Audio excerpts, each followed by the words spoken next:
అందరికీ శుభోదయం. నా పేరు మీనాక్షి. నేను 5వ తరగతి చదువుతున్నాను. ఈరోజు యాదగిరిగుట్ట పాఠంలో నాటకం చేయబోతున్నాం. ఋష్యశృంగుని కొడుకైన యాదార్షి హనుమంతుని ఆశీస్సులతో ఈ గుట్టపై తపస్సు చేశాడని పురాణ కథలో ఉన్నది. యాదార్షి తపస్సుకు మెచ్చిన నరసింహస్వామి ప్రత్యక్షమై, భక్త, నీకు ఏమి కోరిక కావాలో కోరుకో. నాకు ఎటువంటి కోరికలు లేవు, కానీ మీరు ఈ గుట్ట మీద ఇలాగే వెలిసి ఉండి నా వంటి భక్తులకు దర్శనం ఇవ్వాలి, అదే నా కోరిక. ఆయన కోరిక ప్రకారం నరసింహస్వామి యాదగిరి గుట్టపై వెలిశాడు. అప్పటి నుంచి ఆ గుట్టను యాదార్షి పేరు మీద యాదగిరి గుట్ట అని పిలుస్తున్నారు. నరసింహస్వామి స్వయంభూగా వెలిసిన నరసింహ క్షేత్రం ఆనాటి నుండి భక్తుల కోరికలను తీరుస్తూ దేదీప్యమానంగా వెలుగొందుతున్నది.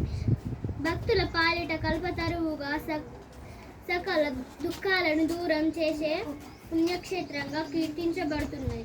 ఇక్కడ నిద్ర చేస్తే మంచి జరుగుతుందని భక్తులు నమ్ముతారు. స్వామివారి దీక్షలు స్వీకరించడం, గోశాలను, ఆవులను దానం చేయడం పుణ్యకార్యమని భావిస్తారు. ఇంత గొప్ప మహిమ కలిగిన ఈ క్షేత్రంలోని స్వామివారిని కీర్తిస్తూ చాలా మంది కవులు శతకాలు రచించారు.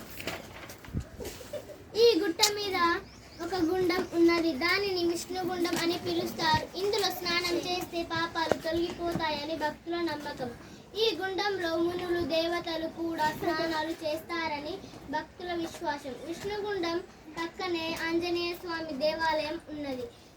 ఈ కొండ మీద మరొక దేవాలయం ఉన్నది. అది రామలింగేశ్వర ఆలయం.